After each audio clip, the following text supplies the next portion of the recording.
Hi, Vince Oldre, Certified Financial Planner with Assured Retirement Group, and I want to talk to you about your required minimum distributions.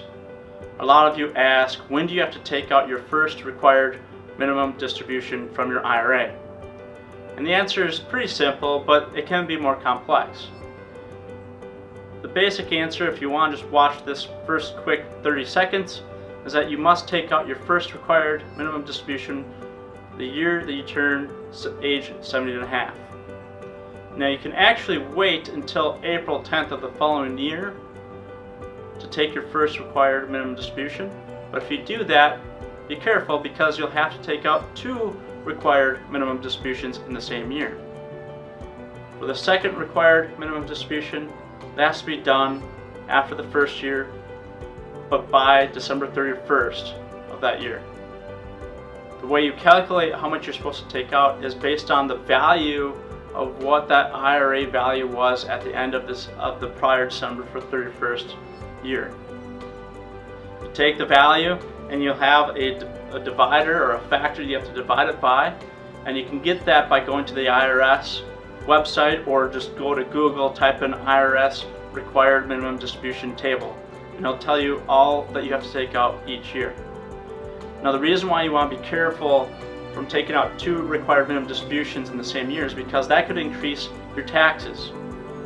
Think about it. If you have, let's say you have $1 million, you have to take out a required minimum distribution that's $36,000, or actually more like $37,000, and then I have to take out that twice. That could increase my taxes in the multiple tax brackets, or it could increase how much my Social Security is taxable. So there's a lot of things that your required minimum distribution might actually affect that you might not be aware of. Now typically what you need to do is sit down with a financial advisor or a tax advisor and actually do a tax forward look or understand how your required minimum distributions might affect you tax-wise. That way you'll have a better plan when it comes to your required minimum distributions, but also might discover other ways to reduce your required minimum distribution or get rid of it entirely. What we call it is your IRA time bomb or IRA tax time bomb, and that's because we know that you're going to have to pay taxes on that money at a certain point, and it starts at age 70 and a half.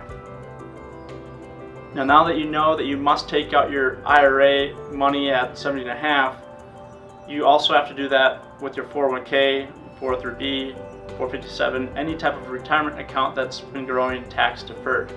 The only time there's an exception to the rule is if you're still working for that same employer that you have a 401k at, you can still defer that required minimum distribution until you stop working there.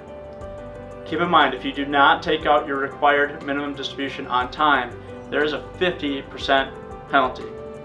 Now that is really steep, and I believe you should have a plan for your required minimum distribution so you do not suffer from the 50% penalty. I hope I answered your question. If you have any other questions, make sure you either message me, give me a call, or visit us at one of our workshops. And you can do that by going to our events page and registering for one of the workshops in your area. Until then, I look forward to answering another question you might have when it comes to retirement. I look forward to speaking to you next time. Thank you.